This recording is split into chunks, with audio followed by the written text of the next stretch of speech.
endi navbat 7-raundga. Va 7-raundda ham tez bitta qaramagan holda tanlab olamiz, ha? Oybek aka. Va davaydi birinchi o'lim Oybek aka boshladilar. Va Oybek aka ishlab boshdi qo'ygan. Men qo'lsiz tushdim o'yladim. Demak, hozir Oybek ikkita qo'l bilan yirkanlar. Va endi men o'zim tushgan narsani ko'raman. Va menga bitta qo'l bilan va bu degani men bitta qo'l bilan hozirgi tushadigan narsani yeyman. Va endi bori bugungi challenjda eng ko'pi tushgani qo'lsiz. Va demak, Sardor qo'lsiz yeydi. Bizda ikkita sharimiz bor. Bittasi qizil, bittasi yashil. Qaysi birini yoramiz? Menimcha biz yashil yorganimiz ma'qul. Yashilda yaxshi nakazani bo'lishi mumkin, davay. Va hammamiz ham yashil yoramiz.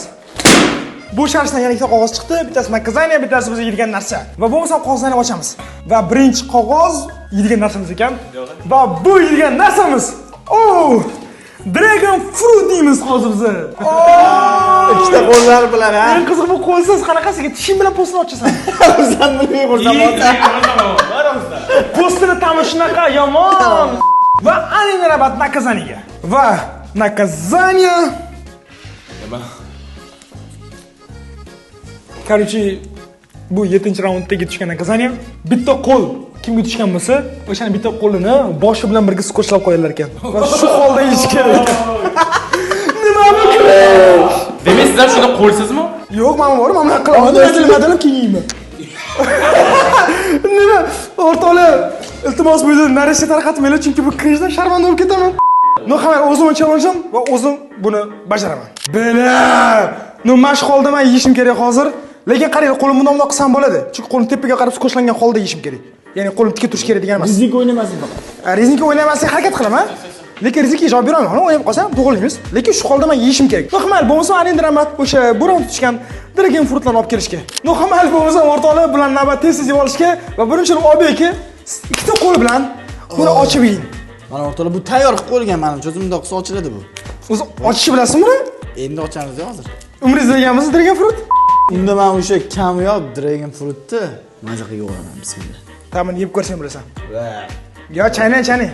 Sizga yoqmadimi ta'mi? Hech narsa ta'mi yo'q.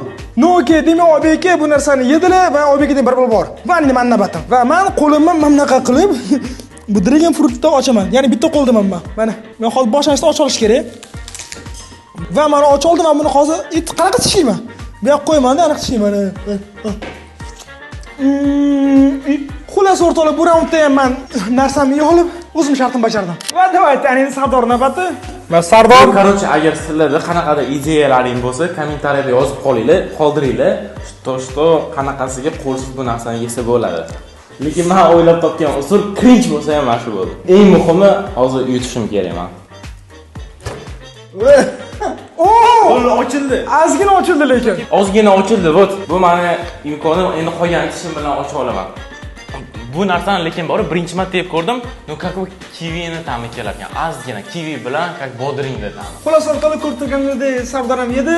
Va bo'lmasa endi 7-raunddan hammamiz yedik va hammamiz bir oldik. Va bo'lmasa yana eng qiziq finalning 8-raundga.